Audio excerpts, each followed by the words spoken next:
다른 어떤 유튜브 콘텐츠에서 볼 수 없었던 내용들을 전달해 드리도록 하겠습니다. 미래에는 우리의 고객은 사람이 아니고 에이전트가 우리 고객이 될 수도 있겠다. 인간에게 이미 존재하는 인지적인 메커니즘이잖아요.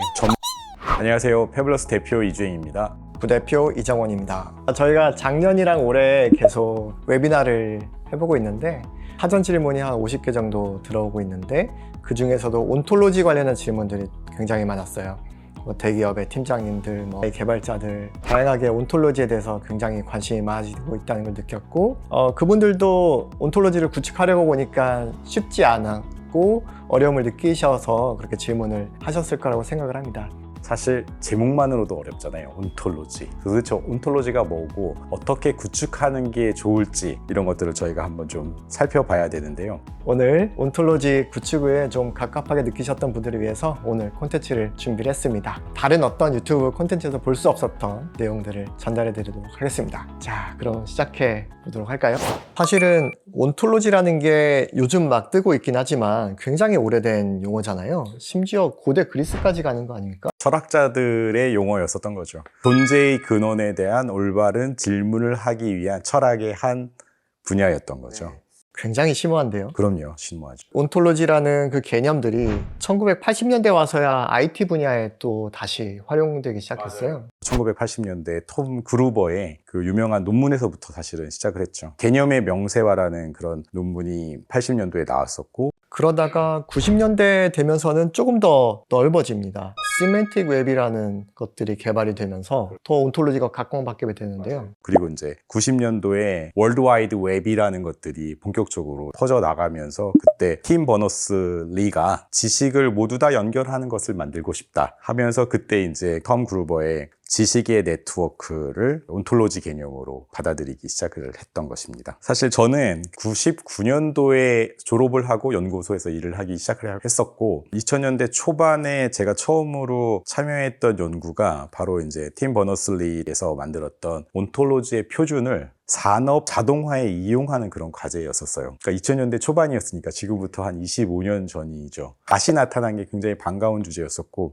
그러다가 또 2000년대가 되면서는 지식 그래프라는 것들이 만들어지면서 온톨로지 개념이 좀 더 확장이 됩니다. 맞습니다. 온톨로지는 굉장히 엄밀한 규칙을 원하거든요. 엄밀하게 지식을 정의해야지 그래야지만 어떤 검색도 잘 되고 지식의 표현도 잘 되고 그런 거였는데 그렇게 엄밀하게만 하다 보니까 구글처럼 어마무시한 양의 데이터를 다루는 회사 입장에서는 그 엄밀함이 불편했던 거예요. 그래서 그 엄밀함을 조금 더 풀어주고 그것을 좀 더 말랑말랑하게 기계학습이나 인공지능으로 다루다 보니까 엄밀하진 않은데 연결성은 더 보이게 됐다라는 걸 느꼈던 시기가 2000년대였고 대표님 말씀하신 것처럼 2000년대를 맞이해서는 약간 새로운 국면을 맞이한 것 같아요. 그래서 온톨로지가 정적으로 모든 지식을 연결하자라는 그런 관점이었었거든요. 근데 이제 그런 것들이 뭔가 익스퍼트 시스템 같은 걸 만나서 확장하기에는 어려움을 느꼈던 시기가 2000년대였던 것 같아요. 그래서 온톨로지가 지식 그래프가 확장되면서 단순히 논리적인 추론에서 약간 통계적, 데이터 기반, 머신러닝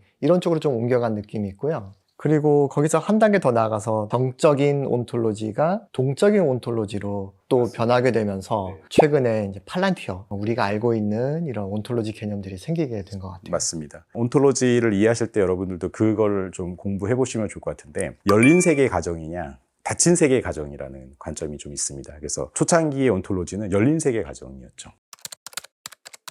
그때 연결하는 고리가 튼튼해야 되기 때문에 엄밀함을 추구했었던 거였고요. 근데 이제 닫힌 세계 가정에서는 예를 들면 회사요. 우리 회사의 온톨로지가 열려있을 필요는 사실 없는 거죠. 우리 회사만 잘하면 되는 거니까. 그래서 이제 닫힌 세계 가정으로서 대신에 우리 회사에는 데이터가 비어있으면 안 돼. 우리 작은 온톨로지만 꽉꽉 채워서 옳고 그름을 잘 판단할 수 있도록 해보자라는 플러스로 아까 말씀하신 것처럼 동적이라는 개념이 나온 게 회사는 살아있잖아요. 시간에 따라 변하잖아요. 그런데 이제 초창기 온톨로지는 그 변화의 개념이 없죠. 검색만 잘하자. 데이터를 빌딩을 잘하자 그런 개념이었었는데 살아 움직이는 조직을 어떻게 표현할 것이냐를 온톨로지로 또 받아들이다 보니까 그런 동적인 온톨로지의 개념이 나온 것 같습니다. 그러면 팔란티어 이야기하는 온톨로지에 대해서 좀 더 얘기를 해보면 좋을 것 같은데요. 사실 많은 분들이 여기에 대해서 잘 알고 계셔가지고 제가 말씀드리기에도 좀 부담스러운 면도 있긴 있습니다만 제가 이해하고 있는 바로는 팔란티어는 온톨로지를 통해서 조직을 디지털 트윈화하고 있다고 저는 생각을 해요. 디지털 트윈이라는 거는 실제와 가상의 어떤 쌍둥이 같은 거잖아요. 그래서 회사의 온톨로지는 결국 그 회사를 대변하는 것인데 팔란티어는 결국 조직을 위한 한순간의 스냅샷만 대변하는 게 아니라 시간에 따라 변화하는 모습을 표현하고 싶었던 거예요. 그래서 그러다 보니까 이제 기존에 있던 어떤 시멘틱 레이어로만으로 부족하기 때문에 시멘틱 레이어, 키네틱 레이어, 다이내믹 레이어 이런 것들을 둬서 정적인 지식 체계를 잘 만들어 놓고 이걸 가지고 키네틱 레이어에서 액션을 취했고 그다음에 그 액션에 의한 어떤 변화를 디지털 트윈에 기록을 하고 키네틱 레이어의 역할이고 그래서 현실을 반영한 새로운 데이터가 디지털 트윈에 쌓이면 그거를 재차 학습하는 것이 다이나믹 레이어가 되는 거죠. 그래서 더 똑똑해진 액션 레이어들이 전파가 돼서 계속 이것이 순환을 하게 되면은 지식은 점점점 확대되고 현실을 반영하면서 액션도 똑똑해지는 그런 메커니즘이 된 거예요. 그러면은 이제 온톨로지가 인공지능에서 어떻게 역할을 하느냐 이 얘기가 좀 필요할 것 같은데요. 컴퓨터 과학이라는 게 처음 나올 때부터 컴퓨터 과학자들은 나의 목표는 인간의 뇌를 모사하는 인간의 뇌를 능가하는 지능 기계를 만드는 거야 라고 했었고 그것을 표방하는 그런 방식들이 초기의 신경망 방식도 있었고 그리고 또 어떤 기호 기반의 심볼릭한 방법도 있었고 그런 것들이 서로 앞서거니 뒤서거니 서로에게 자극을 주기도 하면서 발전해 나갔죠. 뉴럴 어프로치의 장점과 그 심볼릭 어프로치의 장점은 큰 극명한 차이가 있는 것 같기는 해요. 그래서 설명 가능성의 측면에서 본다면 심볼릭한 어프로치가 인간에게 더 가깝죠.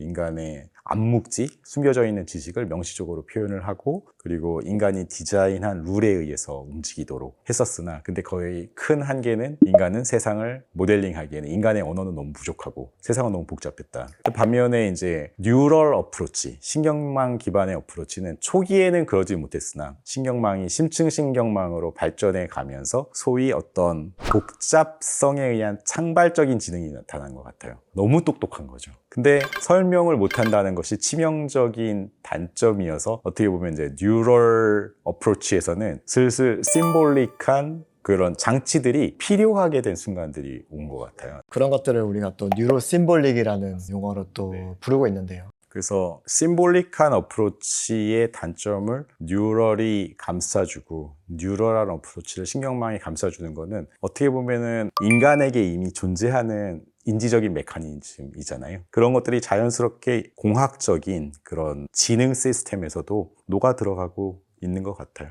시스템 1은 직관에 의한 빠른 판단, 시스템 2는 논리적 추론에 의한 느린 판단. 근데 그게 각각 뉴럴한 방법과 심볼릭한 방법을 대변하고 있는 것 같아요. 굉장히 흥미롭습니다. 그러면 저희도 패블러스에서도 뉴로 심볼릭한 접근을 취하고 있는데 팔란티어나 뭐 그런 회사들이 하고 있는 접근과도 좀 유사성이 있을까요? 맞습니다. 그래서 저희가 4년 전에 데이터 클리닉을 만들고 그다음에 그 데이터 클리닉의 핵심이 되는 데이터 렌즈라는 신경망 같은 경우에는 100% 뉴럴하게 동작을 합니다. 1000만 장의 이미지, 100만 장의 이미지들이 어떤 분포적인 특성을 갖는지를 파악을 하기 위해서는 저희가 벡터라이즈 된 인베딩 공간에서 거리와 밀도를 따지고 그렇게 했었었죠. 그러면서도 저희가 이제 차츰 느끼기 시작한 거예요. 참 잘 되는 것 같은데 아쉬운 거는 이걸 말로 어떻게 설명하지 였던 거죠. 그래서 자연스럽게 뉴로 심볼릭한 어프로치를 하게 되다 보니까 인간이 할 수 없는 계산을 뉴럴로 그리고 인간이 이해하는 언어 쪽은 온톨로지로 하게 되는 그런 어프로치를 자연스럽게 취하게 된 것 같습니다. 점점 더 그 뉴로심볼릭한 어프로치는 메인스트림이 될 것 같아요. 결국에는 우리 인간 자체가 이렇게 시스템 1, 시스템 2의 어떤 레이어로 동작하는 지능 시스템이라고 한다면 인간과 공존하는 그런 지능 기계조차도 그런 구조를 갖지 않을 수는 없을 것 같은데요. 그때 저희가 또 느끼는 것 중에 하나는 미래에는 우리의 고객은 사람이 아니고 에이전트가 우리 고객이 될 수도 있겠다. 그런 얘기도 하잖아요. 우리가 만들어낸 프로덕트, 서비스를 사용하는 사람이 에이전트라는 것인 거고 에이전트끼리 소통을 하고 거래를 하게 된다면 그러면 에이전트도 똑같이 사람이 느꼈던 것처럼 어떤 지식의 체계를 구축하려고 하지 않을까. 그러니까 사람이 체계적인 지식, 확장의 지식을 만들려고 했던 것처럼 에이전트들도 지식의 체계가 필요할 텐데 에이전트를 위한 온톨로지는 어떤 것인가? 그것이 미래의 온톨로지의 되게 중요한 주제가 아닐까 싶은데요. 네, 맞습니다. 저희가 블로그에 팔란티어 온톨로지 관련한 글들을 몇 편 올려놨습니다. 그래서 블로그 링크 남겨놓을 테니까 참고해 주시면 더 흥미로우실 것 같고요. 오늘 온톨로지 저희들의 이야기 재밌게 들으셨는지 모르겠습니다. 가능하면 저희가 알고 있었던 여러 가지 온톨로지의 비하인드 스토리들을 함께 말씀드리려고 했었고요. 혹시 실무적으로 온톨로지 관련해 가지고 기업의 지식 시스템 구축하는 데 있어서 데이터의 품질에 대해서 궁금하신 게 있으시다고 한다면 또 연락 주시면 저희가 반갑게 응하도록 하겠습니다. 감사합니다. 네, 그럼 여기까지 하고 마치도록 하겠습니다. 네, 수고하셨습니다. 네, 감사합니다.